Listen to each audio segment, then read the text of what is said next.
আজকের আলোচনাটা ভারতের সেমিকন্ডাক্টর টেকনোলজির একটা বিশাল ব্রেকথ্রু নিয়ে একটা বড়সড় সাফল্যের গল্প। কিন্তু জানেন তো, প্রত্যেক বড় সাফল্যের পেছনেই থাকে কিছু অসম্ভব চ্যালেঞ্জ। তো চলুন এই পুরো ব্যাপারটা একটু গভীরে গিয়ে দেখা যাক। এই কথাটা ভারতের তথ্য প্রযুক্তি মন্ত্রী অশ্বিনী বৈষ্ণবের। চিপস আর ডিজিটাল ডায়মন্ডস, কি অসাধারণ একটা কথা, তাই না? জাস্ট এই একটা লাইনই কিন্তু সেমিকন্ডাক্টরের আসল গুরুত্বটা বুঝিয়ে দেয়। ভাবুন একবার, সোনা বা হীরের মতো মূল্যবান তো বটেই, কিন্তু এর ক্ষমতা সে তো তার চেয়েও অনেক অনেক বেশি। তো এই যে ডিজিটাল ডায়মন্ডস, ভারত কিন্তু সম্প্রতি এই ফিল্ডে এমন কিছু সাফল্য পেয়েছে যা তাকে গ্লোবাল টেক ম্যাপে একটা অন্য লেভেলে নিয়ে গেছে। চলুন দেখে নেওয়া যাক ঠিক কি হয়েছে। এখানে দুটো চিপের কথা বলা হচ্ছে। দেখুন, একদিকে আছে ইসরোর বিক্রম 32। এটা বানানো হয়েছে স্পেস মিশনের জন্য, মানে মহাকাশের ওই ভয়ঙ্কর কঠিন পরিবেশেও কাজ করবে। আর অন্যদিকে দেখুন সিডিএসি এর ধ্রুব 64। এটা একটা জেনারেল পারপাস চিপ, মানে দেশের ক্রিটিক্যাল ইনফ্রাস্ট্রাকচার 5G এইসবে কাজে লাগবে। ইন্টারেস্টিং ব্যাপার হলো, বিক্রমের আর্কিটেকচারটা ইসরোর নিজস্ব, মানে প্রোপ্রাইটারি, আর ধ্রুব কিন্তু ওপেন সোর্স রিস্ক ভি টেকনোলজিতে তৈরি। এর মানে হলো কোনো বিদেশি লাইসেন্সের ঝামেলা নেই। তো বুঝতেই পারছেন, দুটোর কাজ আলাদা, কিন্তু লক্ষ্য একটাই, টেকনোলজিতে আত্মনির্ভর হওয়া। এই পুরো চেষ্টার পেছনে যে বড় কনসেপ্টটা কাজ করছে সেটা হলো সভরেন কম্পিউট। এটা আসলে কি? সহজ ভাষায় বললে, একটা দেশের সেই ক্ষমতা যেখানে সে বিদেশি লাইসেন্স, রয়্যালটি বা কারও কন্ট্রোল ছাড়াই একদম শুরু থেকে শেষ পর্যন্ত নিজের মাইক্রোপ্রসেসর ডিজাইন করতে পারে, তৈরি করতে পারে। মানে এটা শুধু একটা টেকনোলজিক্যাল অ্যাচিভমেন্ট নয়, এটা একটা অসম্ভব স্ট্র্যাটেজিক মুভ। কিন্তু প্রশ্ন হল, ভারত হঠাৎ করে এই চিপ নিয়ে এত উঠে পড়ে লাগল কেন? এর উত্তরটা লুকিয়ে আছে কিন্তু গ্লোবাল চিপ পলিটিক্স আর ইকোনমিক্সের মধ্যে। চলুন সেই দিকটা একটু দেখি। ভাবতে পারেন, 2030 সাল নাগাদ সারা পৃথিবীর সেমিকন্ডাক্টর মার্কেটটা গিয়ে দাঁড়াবে $1 ট্রিলিয়ন। $1 ট্রিলিয়ন।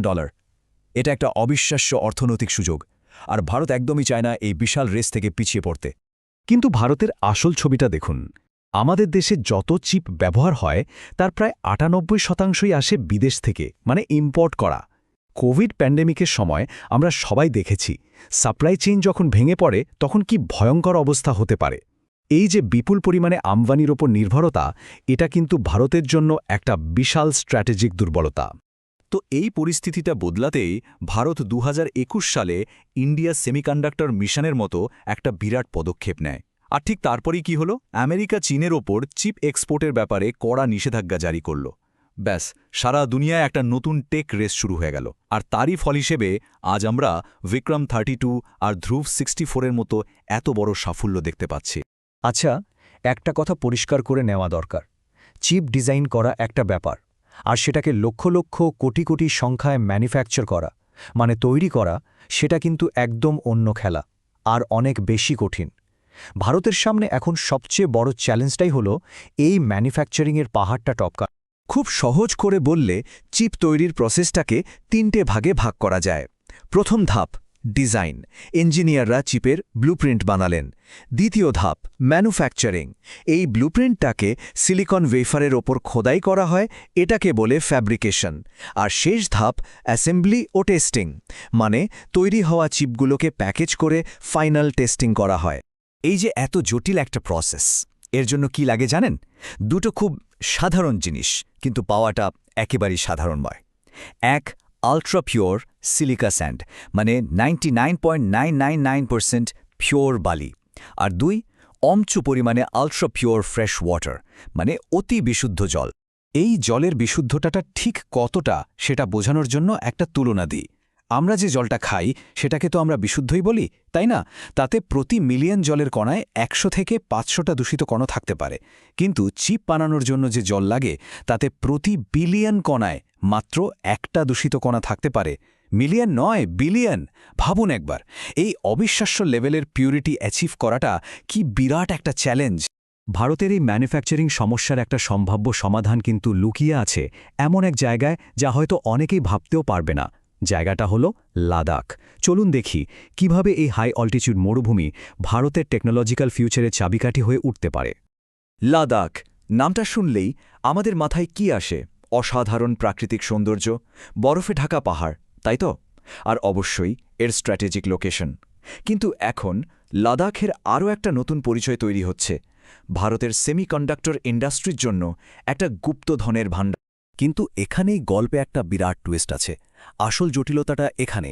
দেখুন, ভারতের কন্ট্রোলে যে শিওক ভ্যালি আছে তার জল দিয়ে ৬-৭টা আধুনিক চিপ ফ্যাব বা ফ্যাক্টরি চালানো সম্ভব, কিন্তু সবচেয়ে ভালো কোয়ালিটির যে সিলিকা বালি সেটা কোথায় আছে? আকসাই চীনে। আর সেই এলাকাটা ১৯৬২ সাল থেকে চীনের দখলে। শুধু তাই নয়, আরও বেশি জলের উৎস যে সাকশগাম ভ্যালি, সেটাও পাকিস্তান বহু বছর আগে চীনকে দিয়ে দিয়েছে। ব্যাপারটা অনেকটা এরকম যে চাবিটা হয়তো আমাদের হাতে, কিন্তু তালাটা অন্যের দখল। শুধু জল বা বালি নয়, লাদাখের আরও কিছু ন্যাচারাল অ্যাডভান্টেজ আছে, যেমন ওখানকার ঠান্ডা আবহাওয়া। এর ফলে ফ্যাক্টরির কুলিং কস্ট প্রায় ২০-৩০% কমে যায়। বাতাসে ধুলো প্রায় নেই বললেই চলে, যা চিপ তৈরির ক্লিন রুমের জন্য একদম পারফেক্ট। আর সোলার এনার্জির বিপুল পোটেনশিয়াল তো আছেই।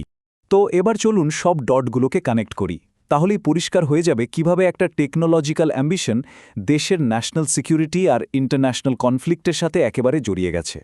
কিছু বিশেষজ্ঞ একটা ইন্টারেস্টিং থিওরি দেন। তারা বলেন, সেই ১৯৫০-এর দশকে আকসাই চীনের হাইমে বানানো থেকে শুরু করে আজকের দিনের বর্ডার কনফ্লিক্ট, এই সব কিছুর পেছনে একটা বড় কারণ হতে পারে এই এলাকার ভাইটাল রিসোর্সগুলোর ওপর কন্ট্রোল নেওয়া। তার মানে এই লড়াইটা শুধু জমি দখলের লড়াই নয়, এই লড়াইটা ভবিষ্যতের ডিজিটাল ডায়মন্ড দখলেরও। এই কোটেশনটা ভারতের এই পুরো মিশনের সারমর্মটা বলে দেয়। ফর দ্য ফার্স্ট টাইম, মানে এই প্রথমবার ভারতের কাছে একটা আধুনিক ৬৪ বিটের দেশি প্রসেসর আছে, যার মালিকানা পুরোপুরি ভারতের। কোনো বিদেশি গেটকিপার নেই, কোনো লাইসেন্স বা রয়্যালটির ব্যাপার নেই, আর সবচেয়ে বড় কথা, বাইরে থেকে কেউ একটা কিল সুইচ টিপে এটাকে বন্ধ করে দিতে পারবে না। এটাই তো আসল সভারেনিটি, আসল স্বাধীনতা। এক কথায় বলতে গেলে মিশনটা হলো টেকনোলজি কনজিউমার্স থেকে টেকনোলজি ক্রিয়েটর হওয়া। ভারত আর শুধু টেকনোলজির ক্রেতা হয়ে থাকতে চায় না, নির্মাতা হতে চায়। শেষ করার আগে একটা প্রশ্ন রেখে যাই। এমন একটা দুনিয়ায় যেখানে কম্পিউট মানেই পাওয়ার, মানে কম্পিউটিং ক্ষমতাই আসল শক্তি, সেখানে একটা দেশের জন্য নিজের প্রযুক্তির ব্রেন বা মস্তিষ্ক অর্থাৎ প্রসেসরের মালিক হওয়ার আসল মানেটা কি? ব্যাপারটা নিয়ে ভাবা যেতে পারে।